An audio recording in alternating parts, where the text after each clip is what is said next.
올해 2026년 들어서요, 사업자 대출이 정말 더 힘들어졌습니다. 근데 제가 항상 사업자 대출이 힘들 때, 그 힘든 이유, 그리고 힘들 때 브로커를 찾게 된 이유, 그런 것들을 말씀드렸어도, 이렇게 사업자 대출이 막혔을 때 어떻게 풀어나가야 되는지, A부터 Z까지 알려드린 건 참 오랜만인 것 같은데요. 정말 사업자 대출이 힘들잖아요? 그러면요, 저도 이제 많은 관리 기업 대표님들이 있으시니까 대표님들이 힘들다고 하시면 어떻게든 알아보다가 막힐 때가 있는데, 그러면 저도 무척 절망적이고 참담합니다. 예. 아무리 노력해도 안 되는 시기일 때가 있고, 물론 그 시기가 오래 가진 않지만, 예. 그렇기 때문에 그럴 때는 어떻게 해결하면 되는지, 전 사실 그 경험적인 내용들이 있잖아요. 경험적으로 봤을 때는요, 행동 양식, 그러니까 이론적인 그 계획을 그러니까 정립하고, 행동 양식을 정하고, 그 행동 양식 정한 대로 리스트업 해놓고 하나씩 실행해 나가잖아요. 그럼 결국 문제는 풀립니다. 예. 오늘은 왜 이 사업주 대출이 막히는 정말 근본적인 이유가 무엇이고, 그 대출이 막혔을 때 어떻게 풀어 나가면 되는지 실질적인 내용. 그래서 대표님들이 나한테 물을 드리는 것도 중요하지만 스스로 물을 떠먹을 수 있게끔 한 내용을 알려드리도록 하겠습니다. 일단 사업자 대출이 안 될 때 첫 번째 증상은요, 은행에서 거절이 나옵니다. 은행은 원래 우리가 힘들 때, 사업자 대출이 어려울 때 가서 대출 해달라 하면은 이리저리 알아서 해주고, 기업이 괜찮으면은 뭐 담보대출, 보증서대출, 신용대출 알아서 해주고, 그리고 정말 사업이 잘 될 때는요, 심지어 영업으로 소개받아서 와서 찾아와서 사업자 대출 알아봐주고, 그리고 지금 이 대출을 안 하시면 나중에 후회하신다고 하시면서 대출 영업하는 곳이 은행입니다. 그런데 그 은행은요, 결국은요, 철저하게 이자 장사라는 곳이에요. 그래서 사업이 잘 되는 곳에 돈을 빌려줘서 그 나중 원금 회수와 이자 회수가 문제 없이 되면은 아무 문제가 없는 곳입니다. 그러니까 목적이요, 이자 수익을 얻을 수 있는 곳에 원금을 완전하게 회수할 수 있으면 된다 하는 것이 목적입니다. 예. 그리고 우리가 또 두 번째로 은행에서 거절당한 다음에 두 번째 증상이 뭐냐면은 정책금융기관에서 거절당하기 시작합니다. 우리가 은행이 막히면 눈을 돌리는 곳이요, 중진공, 소진공, 뭐 신용보증재단, 신용보증기금 등 정책금융기관입니다. 거기는 단순히 은행처럼 회수 가능성만 보고 판단하진 않고요, 정책 기여성, 정책 우선도, 미래성, 국가 기여성 등 다양한 항목을 평가해서 어떻게 보면 은행에서 덜 보는 부분들을 더 많이 평가해서 대출이 잘 이루어집니다. 하지만 거기도 결국은 한계가 있죠. 정말 사업이 힘들어지거나 어려워지거나 대출이 막히기 시작하면요, 무작정 대출이 될 수 있는 곳이 아닙니다. 왜냐면 거기도 결국은 대출을 원하는 곳은 많은데 줄 자금은 한정돼 있다 보니까 우선순위를 가리게 돼 있죠. 그렇게 돼서 우리 기업이 떨어지잖아요. 그러면요, 우리는 또 이제 은행까지, 그러니까 정책금융기관까지 막힌 거예요. 그럼 우리는 이럴 때 어떻게 해야 될까? 단순히 걱정만 하면 되는 게 아니라 이유와 방법을 알고, 그래서 거기서 이제 그 어떻게 보면 내가 살 길을 찾아내야 되잖아요. 그 전공법은 무엇인지를 지금부터 알려드릴 텐데요. 일단 사업자 대출 막힌 근본적인 이유는 뭘까요? 세 가지로 크게 나뉘어 줍니다. 매출, 대출, 신용. 예. 그럼 매출은 뭘까요? 매출이 일정 금액이 안 되거나, 아예 그 한도 금액 자체가 너무 적거나, 아니면 매출이 15% 이상씩 계속 하락하고 있거나, 한마디로 이제 점점 사업이 잘 되다가 떨어지고 있는 거죠. 그리고 심지어 매출이 좋아도요, 영업이익이라면요, 내가 실제로 사업을 해서 많이 팔았어. 근데 많이 팔아서 끝나는 것이 아니라 거기서 정말 내 주머니에 가져갈 수 있는 이득분 있잖아요. 그 이득을 말하는 겁니다. 그 이득이 너무 적어지거나, 그러면요, 이 세 가지 신호 다 뭘 말하는 거냐? 이제 돈을 갚을 수 있는 능력이 점점 사라지고 있다는 것을 뜻하는 것입니다. 그럼 당연히 돈을 갚을 수 없는 곳에 돈을 빌려주는 건 바보죠. 그렇기 때문에 매출이 이렇게 되면은 힘들어집니다. 그 다음에 대출은 뭐냐면요, 왜 두 번째 사업자 대출 막히는 이유가 대출이라고 말을 하냐면요, 기존의 대출금이 있어서 이미 기존 대출에 대한 이자와 원금 갚기도 빠듯한 곳에 우리가 또 돈을 빌려주려고 할까요? 그리고 이런 거 있죠. 매출액 초과 여신이라고 해서 가장 기초적인 건데요, 거기가 연 매출보다도 이미 많은 대출이 있어. 그건 누가 봐도 매출보다도 대출이 큰다는 건요, 그 기업은 이미 그러니까 대출이 꽉 차 있다는 거예요. 그러면요, 내가 거기 돈을 빌려주잖아요. 그럼 못 갚을 가능성이 너무나 크겠죠. 확실시 되겠죠. 그런 곳.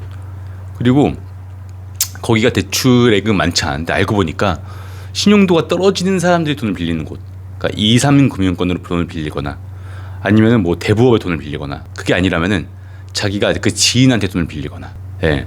그런 거 보면요, 아, 이 사람은 이미 1금융권에서 판단과 심사가 다 끝나서 안 되는 사람이기 때문에 거기서 빌렸구나 하는 판단을 미리 해버립니다. 심지어 그렇게 1금융권을 안 알아보고 잘 몰라서 2, 3금융권을 하고 지인한테 빌렸다고 하더라도요, 이미 그렇게 판단을 해버려요. 왜냐면은 일반적으로는 1금융권에 시도를 안 해보고 2, 3금융권에 가거나 지인한테 빌린 사람은 없거든요. 그러니까 사실 우리가 내 특수한 상황을 주장하기 전에 먼저 일반적인 원칙에 맞춰서 살아야 되잖아요. 예, 실제 은행은 일반적인 원칙에서만 판단합니다. 정직금융기관도 그렇고요.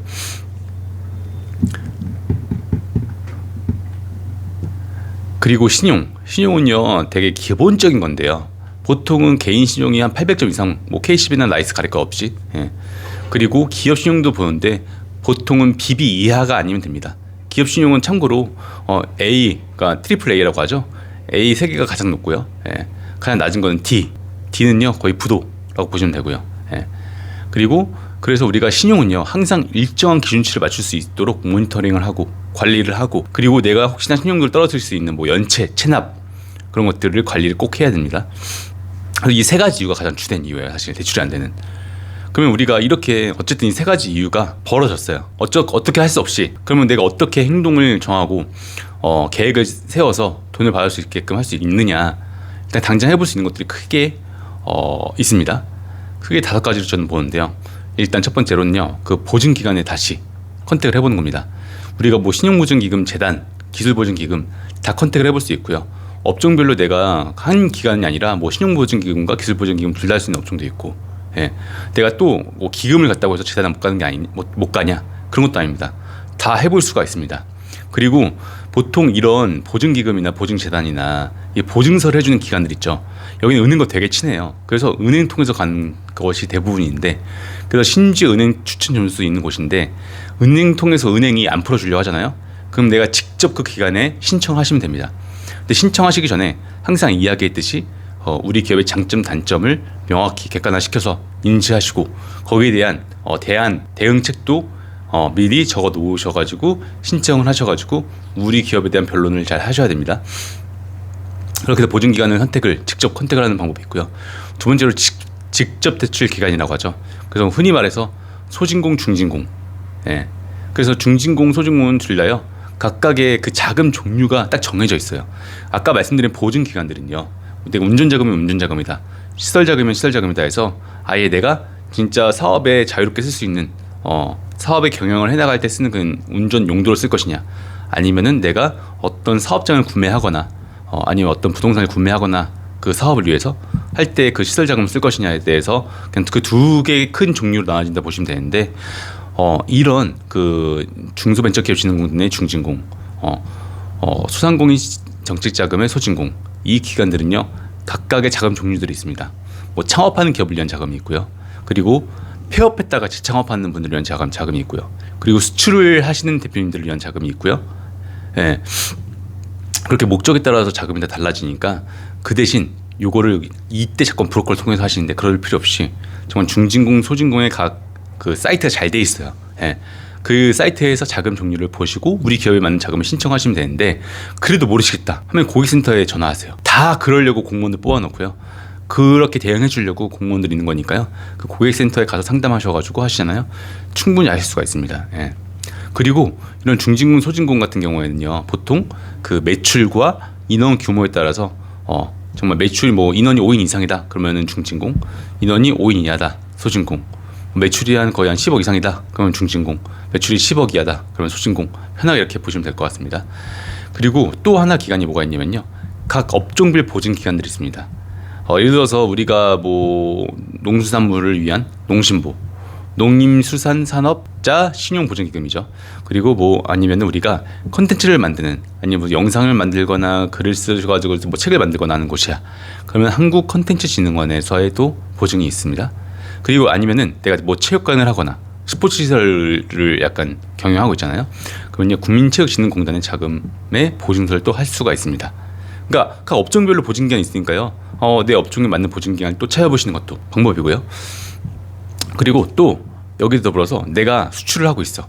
수출을 주 업종으로 안 해도 돼요. 내가 주로 있는 캐시카우가 수출이 아니어도 되고요. 그냥 샘플만 보내도 수출입니다. 직접 보낸 것도요. 예. 그러니까 그렇게 하고 있잖아요. 그러면요, 무역보험공사에서 보증서를 또 발급받을 수가 있어요. 예. 그래서 뭐 수출성장금융 보증서 발급받아가지고 뭐 1억씩 또 자금도 받고 할 수가 있으니 그런 것들까지 활용하시면 되고요. 마지막으로는요, 은행 자체에서도 매출액이 커. 그런데 현재 신용은 좀 떨어지면 매출액은 큰 곳 있잖아요. 그럼 매출 채권 여신이라고 해서 매출에 대해서의 그 증빙을 가지고 또 대출을 할 수 있는, 그 대신 뭐 3년 동안 돈을 갚아야 되는 그런 대출, 그런 식으로 또 해준 대출이 있습니다. 이런 식으로 제가 지금 말씀드렸듯이 뭐 보증기간, 직접 대출 기간, 각 업종별 보증기간, 그리고 우리가 무역보험공사, 그 다음에 은행 자체, 이렇게 정말 많이 있으니까요. 이런 부분들을 꼭 다 해결해 보셔야 됩니다. 그리고 은행도요, 그 한 은행만 가시는 게 아니라 여러 은행에 따라서 정책과 상품이 달라지면서 대표님한테 맞는 상품이 있을 수 있으니 다 한번 은행 투어를 해보시고요. 그리고 이렇게 이 내용을 알려드렸는데, 우리가 당장 이런 투어를 통해서, 이런 노력을 통해서도 안 되잖아요. 그러면요, 미래를 준비하셔야 됩니다. 어차피 시간은 흐르고요, 사업은 계속되고요, 우리 인생도 계속돼야 되잖아요. 그러면요, 너무 한절만 바라보고 사업하시는 분들 절대 안 됩니다. 더 중요한 건요, 그 이후에도 사업이 잘 되어야 되고 성장하고 커나가야 되고 지속돼야 됩니다. 자금은 결국 또 필요한 것이니까요, 지금 늦었다고 생각하지 마시고 지금 자금이 안 풀리더라도 꼭 미래를 위해서 조건들을 준비해 주세요. 저도 제 관리기업들 다 그런 식으로 해서 결국 진짜 1년 지나면 어쨌든 자금은 다 많이 풀리더라고요. 예. 아무리 늦어도 1년도 되게 길게 둔 텀인데요, 어쨌든 다 풀려요. 근데 그런 기업들은 뭐냐, 제가 이렇게 말씀하고 요청하고 미리 얘기해서 미리미리 준비를 억지로라도 했던 분들 있잖아요. 나중에 딱 풀리는 거 보면서 알게 돼요. 아, 이래서 준비하라고 했구나. 그리고 제가 항상 말씀드리고 싶은 건요, 절대 자금을 너무 단기적으로 내가 응급처치하듯이 그렇게 생각만 하지 마시고요. 정말 우리가 응급처치가 끝나면 운동을 해야 되잖아요. 똑같아요. 몸도 그렇게 내가 당장 수술을 하고 나서 점차 회복하면서 운동을 하면서 강해져야 되듯이 사업도 똑같이 유기체입니다. 어떻게 보면은 내가 진짜 한순간에 딱 사업이 잘 됐다고 끝나는 분 아무도 없잖아요. 항상 사업이 잘 되면 또 미래를 준비해야 되고, 사업이 위기 때는 또 미래의 포석을 위해서 또 그때 위기 때도 지금 당장의 위기에도 응급 처방을 하지만 그 나중을 위한 포석도 또 깔아놓잖아요. 그렇게 해야지 이 사업이라는 유기체가 잘 커나갈 수 있으니까요. 대표님들도 이 영상을 보시고 지금 제가 당장 할 수 있는 노력들을 알려드렸지만 꼭 미래를 위한 투자도 하시길 바라겠습니다. 네, 이상으로 해결사 조 팀장이었습니다.